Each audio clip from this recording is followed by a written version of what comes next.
Okay तो भाई आज की वीडियो मैंने सोचा कि मैं थोड़ा सा अपने घर के बाहर ही बनाता हूँ। लास्ट वीडियो मैंने पार्क में बनाई थी, आज मैंने सोचा घर के बाहर ही खड़ा हो जाता हूँ, पार्क कौन जाए। तो यार आज की वीडियो में ना मैं आपको ये बताता हूँ कि क्योंकि क्वेश्चन मेरे से एक दो बारी मेरा फ्रेंड पूछ चुका है कि यार कि यहाँ पर किस किस तरह की एम्प्लॉयमेंट होती है, खासकर आईटी जॉब्स में, और भी जॉब्स में होती है बट आईटी जॉब्स में ज़्यादा बात करूँगा।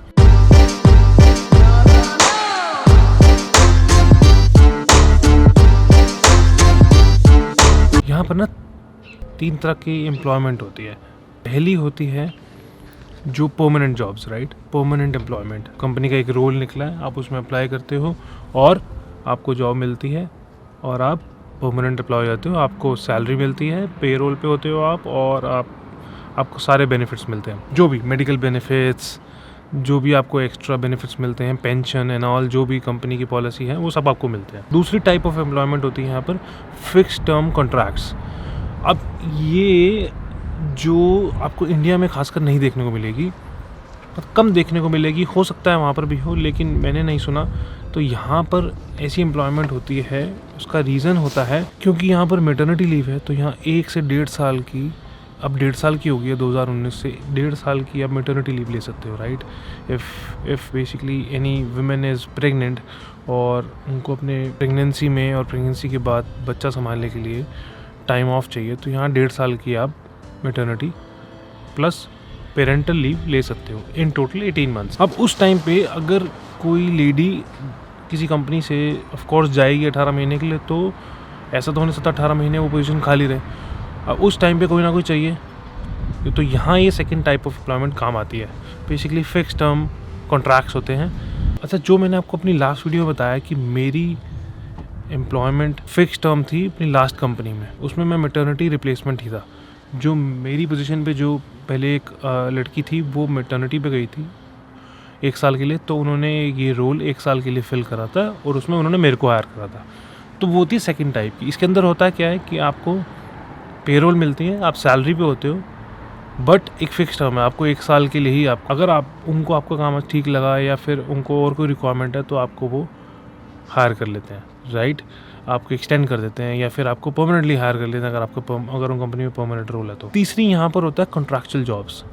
इसमें क्या होता है कि इसमें आपकी आर्ली सैलरी मिलती है, आर्ली रेट मिलता है बेसिकली, और इसके अंदर आप पेरोल पे नहीं होते हो, आपको एज अ बिज़नेस आपको इनवॉइस इशू करना पड़ता है। अच्छा, अब बात करते हैं तीनों में डिफरेंसेस की, अदर देन पे रोल। कुछ अगर बेनिफिट हैं और अगर कुछ अगर डिसएडवांटेजेस हैं तो क्या क्या हैं, बात करते हैं वन बाय वन। पहला जो परमानेंट रोल है वो होता है बेसिकली फुल टाइम, और वो इंडिया की तरह होता है। अगर आपको इंडिया में कोई कंपनी हायर करती है और आपको अगर सैलरी मिलती है, आपको बेनिफिट्स मिलते हैं, it's all the same, right. But since यहाँ पर थोड़ा सा ये डिफरेंस है क्योंकि यहाँ man power is way expensive, तो यहाँ पर परमानेंट जॉब भी आपकी परमानेंट नहीं होती है। ऐसा नहीं है कि आपको निकालेंगे नहीं। इंडिया में ये सुनने को कम मिलेगा कि आपको कि वहाँ पर निकाल दिया, राइट। बट यहाँ पर अगर कंपनी के एक्सपेंसेस कंपनी बेयर नहीं कर पा रही है, कंपनी लॉस में जा रही है, तो कंपनी 1 मिनट से पहले फायर करती है। बड़े बड़े बैंक्स भी फायर करते हैं, स्टैंडर्ड प्रोसेस है, कुछ सालों में ये लोग ले ऑफ करते हैं। एक बार मैंने सुना था कि TD बैंक, यहाँ जो बहुत बड़ा बैंक है, अपने 10,000 परमानेंट एम्प्लॉयज़ को उन्होंने 1 दिन में फायर कर दिया था। तो ये यहाँ पर स्टैंडर्ड है। तो परमानेंट होने का मतलब ये नहीं है कि आप यहाँ परमानेंट हो गए, आप गवर्नमेंट जॉब हो गई आपकी, ठहर गए, आप बैठ गए, ऐसा नहीं है। दूसरी टाइप की एम्प्लॉयमेंट में आप फुल टाइम होते हो, 8 घंटे ही काम करते हो। जो दूसरी टाइप की जो मैंने आपको बताई फिक्स टर्म बेसिकली कॉन्ट्रैक्ट्स होते हैं, इसके अंदर आपको पेरोल मिलती है आपको, और आप फुल टाइम होते हो। कुछ कंपनीज आपको बेनिफिट्स भी देती है, बट अगर आपका फिक्स टर्म लेट सपोज उन्होंने एक्सटेंड कर दिया 1 साल से सेकेंड ईयर कर दिया, 2 साल कर दिया, और आपको सेकेंड ईयर में उन्होंने रख लिया, तो वो आपको ऑफ़र करते हैं कि आपको हम बेनिफिट्स भी दे देंगे। जैसे मेरी लास्ट कंपनी ने मुझे ऑफ़र करा था, आप सेकेंड ईयर अगर एक्सटेंड हम आपका करते हैं तो हम आपको बेनिफिट्स देंगे। वो बात अलग है, मिले नहीं थे कुछ रीजंस की वजह से, बट उन्होंने ऑफ़र करा था मुझे। तीसरे के अंदर जो मैंने आपको बताया, जो आपके कॉन्ट्रैक्ट्स होते हैं जिसमें आपको आर्ली सैलरी मिलती है, उसके अंदर आपको कोई बेनिफिट्स नहीं मिलते। कॉन्ट्रैक्ट्स, अब कॉन्ट्रैक्ट्स जो होते हैं आपको, जैसे यहाँ पर कॉन्ट्रैक्ट्स निकलते हैं, कभी कभी 3 महीने के कॉन्ट्रैक्ट्स निकलते हैं, 6 महीने के कॉन्ट्रैक्ट्स निकलते हैं, पूरे साल के कॉन्ट्रैक्ट्स निकलते हैं। उसमें आपको मिलती है बेसिकली आप बिल करते हो कंपनी को कि मैंने इस कॉन्ट्रैक्ट में या मैंने इस महीने 160 घंटे काम करा, तो अगर आपका रेट है $50 पर घंटे का, तो आपको 160 × 50 $8,000 आपको मिलेंगे, प्लस आपको टैक्स मिलेगा क्योंकि आप एक तरह से सर्विस प्रोवाइडर हो, तो आपको वो सेल टैक्स, सर्विस टैक्स जो यहाँ पर एक ही है विच इज़ HST आपको कंपनी पे करेगी, तो आपको वो सीधा टैक्स पे करना है गवर्नमेंट को। तीनों में से किसी का अपना कोई बेनिफिट है, किसी का अपना बेनिफिट है और किसी का अपना लॉस है। मैं आपको ये नहीं बताऊंगा कि इसका बेनिफिट है या तीसरे वाले का बेनिफिट है या फिर पहले वाले का लॉस है। मैं आपको सिर्फ डिफरेंस बता रहा हूँ, क्योंकि ये तीसरा डिफरेंस आता है जो टैक्सेस का, कि टैक्सेस कौन पे करता है, मींस इनकम टैक्स कौन पे करता है तीनों कैटेगरीज के अंदर। फर्स्ट कैटेगरी जो परमानेंट एम्प्लॉयमेंट की कैटेगरी है, उसके अंदर बेसिकली आप सैलरी मिलती है आपको कट के, टैक्सेस कट के मिलती है, जो आपकी कंपनी टैक्सेस पे करती है आपके बिहाफ पे, राइट।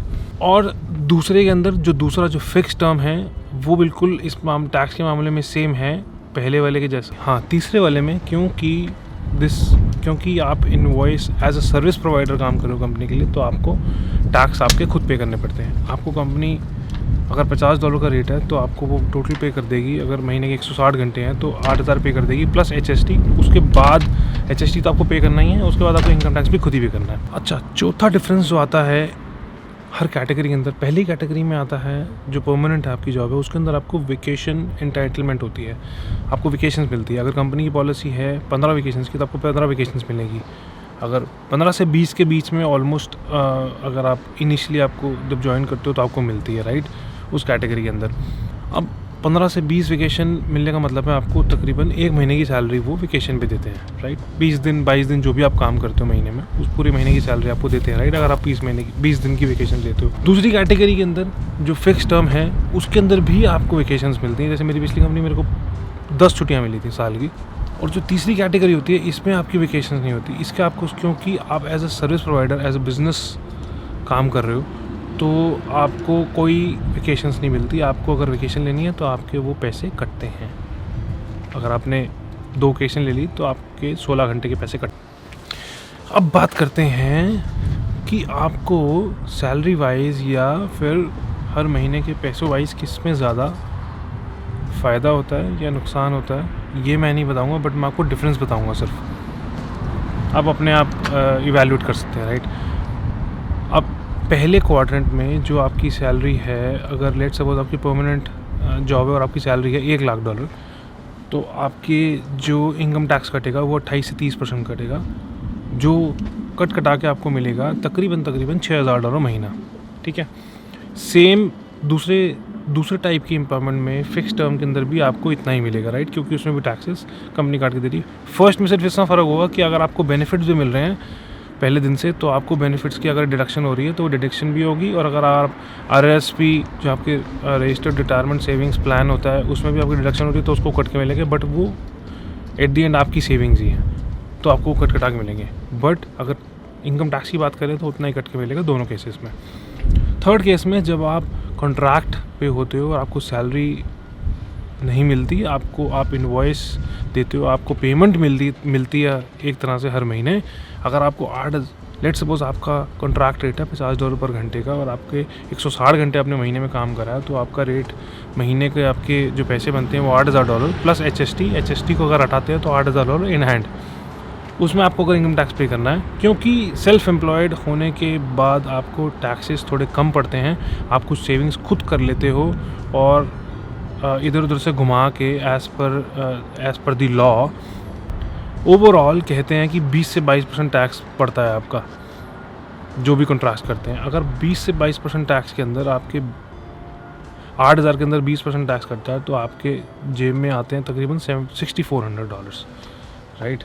तो एट दी एंड आपको मिला कितना, $400 से $500 महीना ज़्यादा। बट यहाँ पर आपको ध्यान रखो, यहाँ पर आपको वेकेशंस नहीं मिल रही। 1 महीने की सैलरी, जो ऑलमोस्ट 1 महीने की सैलरी, अगर आपकी 15 से 20 छुट्टियाँ हैं और आपको कोई भी बेनिफिट्स नहीं मिलते, RRSP बेनिफिट्स नहीं मिलते, आपको पेंशन प्लान नहीं मिलते, ये होता है। मेरे हिसाब से माय पर्सनल ओपिनियन इज़, अगर थर्ड ऑप्शन के अंदर जो आपको कॉन्ट्रैक्ट है, अगर आपको contract rate is too high, अगर आपको मिल रहे हैं लेट्स सपोर्ट $70 से $80 और आपकी सैलरी मिल रही है आपको परमानेंट में $1,00,000 और यहाँ मिल रहे हैं आपको $80, देन इट मेक सेंस, क्योंकि आपको $30 पर आवर फालतू मिल रहे हैं। उसकी कैलकुलेशन बिठाएंगे तो कम से कम महीने के $2,000 से $3,000 आप ज़्यादा ही उससे ज़्यादा बनाओ। अगर आज की वीडियो में अगर आपको लगता है कि मैंने सही नॉलेज शेयर करी है तो please like my video below and if you are new to the channel please consider subscribing. और फिर चलते हैं नेक्स्ट वीडियो में। ओप्स सॉरी, आज का भी आपको आसपास दिखाना भूल गया मैं, क्योंकि आज मैं अपने घर के बिल्कुल बाहर खड़ा हूँ, तो मैं आपको थोड़ा सा आसपास का दिखा देता हूँ how the street looks like. ये हमारे बच्चे की साइकिल पड़ी है, ये स्ट्रीट है, ये मेन रोड है बिल्कुल साइड में। सो फिर नाउ चलते हैं अब।